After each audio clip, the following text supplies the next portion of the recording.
It's over, Patricia. You went and poisoned my mom over a fence squabble, completely clueless that she was the mother of the FBI director who's been quietly dismantling your cartel for 3 years. The look on your face when I flashed my badge? Worth every second. But let me take you back to where it all started. I was locked in a classified briefing when the call came in. My mom had collapsed. She'd taken a drink from her garden hose, and something in the water wrecked her system. Toxin unknown, the doctor told us. My dad's voice trembled as he explained. It all began when Patricia from the HOA demanded that Mom tear down her new fence. Mom refused. Patricia warned there'd be consequences. No one in Oak Ridge Estates had a clue that I was actually heading up the FBI's Special Corruption Task Force. To the neighbors, I was just Sophia, Margaret's daughter who worked some nondescript government gig in D.C. That low profile? About to become my sharpest weapon. I looked over the bottle Mom had been using, and sure enough, trace amounts of a commercial herbicide. The kind that doesn't kill, but sends a warning loud and clear. This wasn't just a case of an overzealous HOA tyrant. Patricia had no idea she had just messed with the mother of the very FBI director building a case against her criminal empire. Tell me, what would you do if the president of your HOA tried to poison someone in your family? I sealed the bottle into an evidence bag, making sure the neighbors didn't notice. Dad, Patricia's still hosting those weekly HOA meetings at her place? He nodded. Tonight, he said. She's unveiling some new community standards everyone's dreading. I popped open my laptop and logged into the Bureau's secure network. We'd been tracking a slick money laundering scheme that used HOAs across 5 different states. Same playbook every time. Someone charismatic moves in, takes control of the HOA, enforces harsh rules, slaps people with massive fines, and washes the money through fake companies. Oak Ridge Estates had pinged our radar before, but we never had enough evidence to nail it down. Until now. I pulled up Patricia Montgomery's file. Ex-real estate agent. Clean public record. Moved in 4 years ago, ran for HOA president immediately. Since then, fines had exploded by 400%, and the HOA budget had tripled. She just upped the fines again, Dad told me.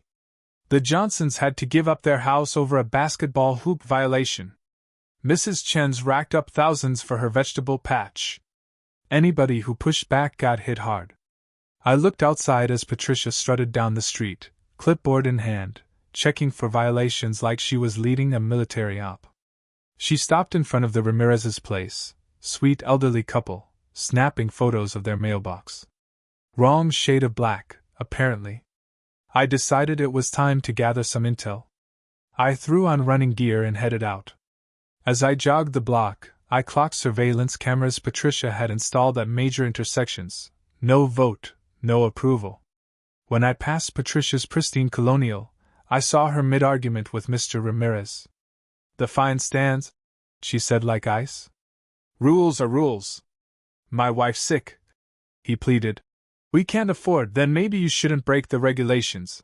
Patricia snapped and turned away. I slowed. Morning.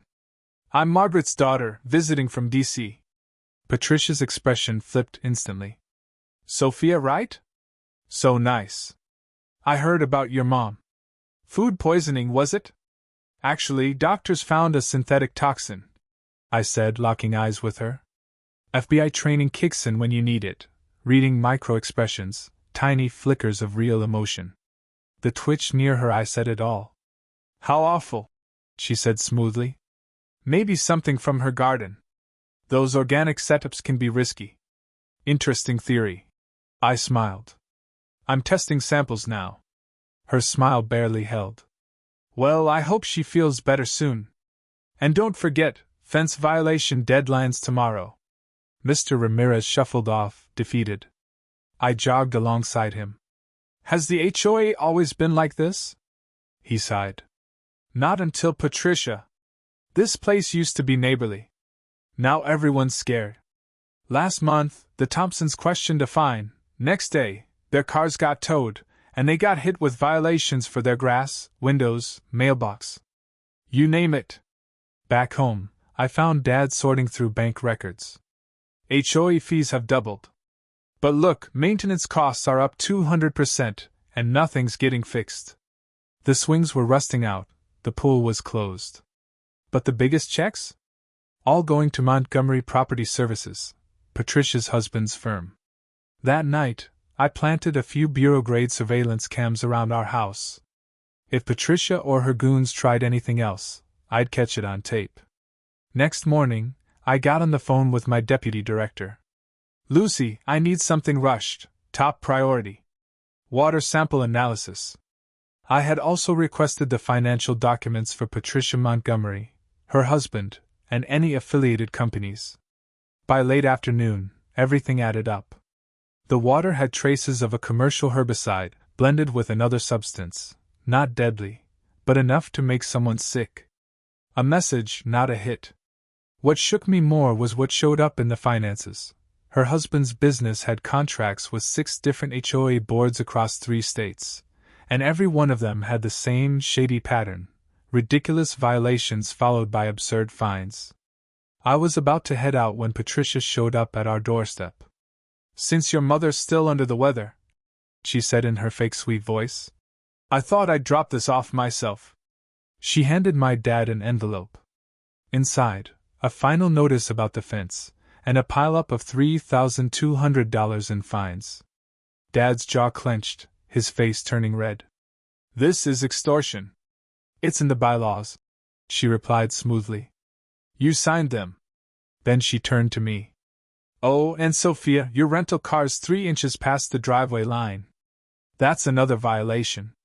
She started walking off, tossing over her shoulder. "HOA meetings tonight. Might want to show up, if you'd like to avoid any more trouble." What she didn't know was that this meeting would be her last. And the woman she was trying to bully?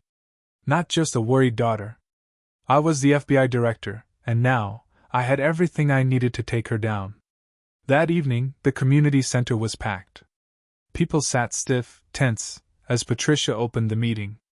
2 of her board members flanked her, but honestly, they looked more like personal security. "Before we begin," Patricia said, "I'd like to address some rumors. Some residents have been spreading harmful lies about the HOA board. Be warned, legal action may follow." Her eyes locked on me. I gave her a calm smile. It rattled her. As she plowed through her agenda, higher fines, tighter restrictions, I felt my phone buzz. Text from Lucy, *urgent. "Call now, *. I stepped outside. "Director," Lucy said, breathless. "We just confirmed something big. Patricia Montgomery's not her real name. She's Catherine Westfield. She's tied to a huge financial fraud case. But wait, her husband's company is linked directly to the Dominguez cartel. The HOAs? They're a front. Money laundering." My stomach dropped. This wasn't just petty corruption. We were looking at cartel involvement. Dangerous people. I walked back, and just as Patricia started talking about my family's property.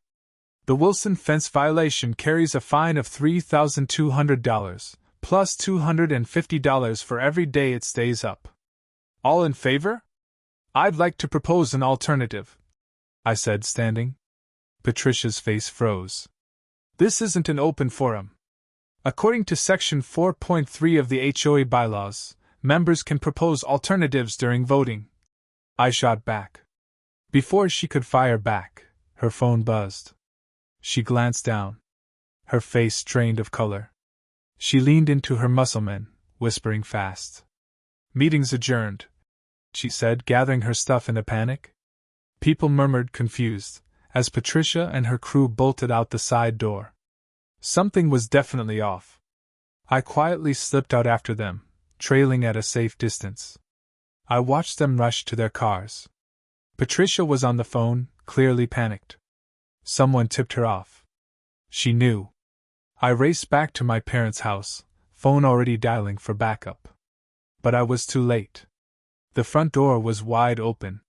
Inside, Dad was collapsed on the floor.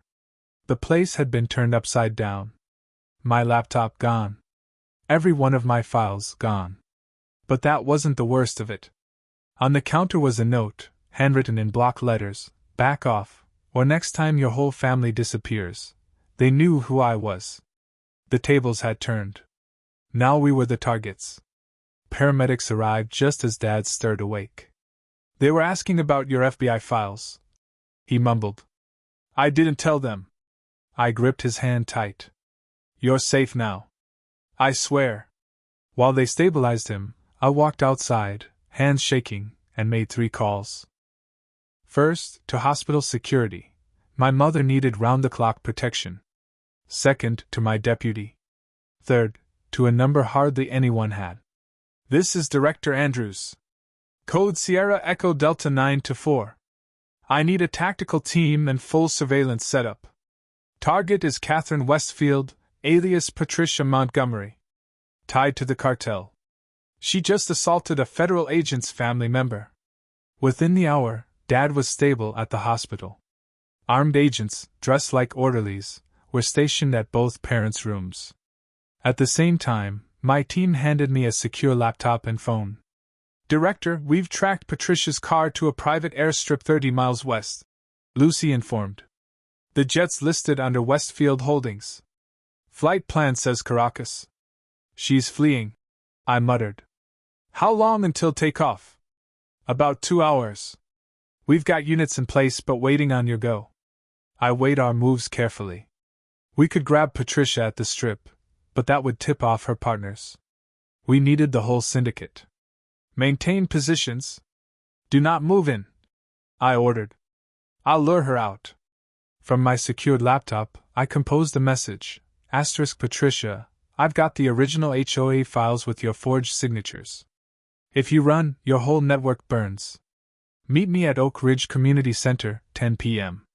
Come alone, or these go public tonight. Her reply came fast. "If this is a setup, your parents won't survive the night." I responded bluntly. 10 p.m. Last chance. While we waited, I debriefed the TAC teams stationed around the area. "Keep her alive. We need her talking. This isn't just one crooked HOA leader. We're chasing a cartel-wide laundering scheme." At 9:45 p.m., I walked into the empty center. Bulletproof vest under my blazer. Briefcase in hand. Our teams had every entrance covered, snipers locked in from neighboring rooftops. At 10 sharp, Patricia stepped inside, alone, though I knew muscle waited outside. "Where are the files?" she demanded. I set the case down. "Let's start with why you poisoned my mother." Patricia's cool cracked. "Just a mild herbicide. I needed her scared, compliant. And you didn't think I was FBI? That's where I slipped, isn't it? Or should I say, Catherine?" Her expression twitched. "You've got no clue what you're dealing with. I know exactly what this is. The Dominguez cartel's laundering op, HOAs in 5 states, 140 million clean through shady contracts, bogus fines, and rigged foreclosures." She visibly recoiled. "No way. Those files were encrypted." "They were. Until you targeted my mom. That earned you a federal warrant. We've tracked every cent since." "You're bluffing," she scoffed. "You've got nothing." I clicked the case open, displaying snapshots of Patricia with cartel heads. "We've got it all. Your true identity, offshore accounts, dummy corporations, 6 HOA presidents on your payroll, every stolen home through your fake violations." Her hand edged toward her purse. I steadied. "I wouldn't if I were you. You've got red dots on you now." She froze. "It wasn't meant to go this far. It was supposed to be simple cash. By terrorizing neighborhoods? By poisoning elderly landscapers who wouldn't bend to your fake codes? The cartel needed clean, profitable blocks," she snapped. "Your mom's fence broke visual harmony. She wouldn't fix it, she became a problem. So you tried to eliminate her. Threw her water." Patricia straightened. "You can't tie that to me." I grinned. "We found the compound an hour ago. In your garage. Same one in her bloodstream." For the first time, fear surfaced. "What do you want?" "Names. Every link. Every contact. Every HOA you've bought." She shook her head. They'll kill me. We can shield you. Witness protection. Fresh identity. New life. Patricia paused, then gave a sly grin. Or Plan C. She slammed a button on her watch. Lights went dead. Shattering glass. Backup kicked in, just in time to catch her bolting for the exit. I ran after her. A guard jumped out, gun raised. Before he could shoot, a sniper took him out. I pushed forward. She was heading for a getaway car. Stop! Federal agent! I yelled, pulling my weapon. She spun, gun aimed at me. We shot at the same moment. She dropped, gripping her shoulder. I approached slowly, weapon trained. It's over, Catherine. Raids are hitting your whole network right now. Right then, my phone vibrated, arrest updates pouring in from 3 states. All coordinated with her capture. As agents cuffed Patricia, Lucy called in. Director, we've recovered files connecting this ring to 12 more HOAs. Dominguez's second-in-command tried to escape but got caught at the border. Your folks are okay, and the doctors say your mom's going to make a full recovery. As Patricia was being led away in cuffs, she turned to look at me. How long have you known about me? I stepped closer. Ever since you moved in.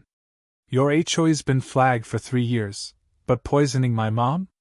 That gave us exactly what we needed for the warrants. Her expression shifted as the truth sank in. You used your own mother as bait? No. I said, my voice like ice. You did that the moment you chose to poison her over a grudge. That was your mistake, Patricia. You messed with the wrong family. As the FBI SUVs rolled off with Patricia and her crew inside, neighbors slowly stepped out of their houses, staring in disbelief as the HOA president they'd all feared was loaded into a federal vehicle.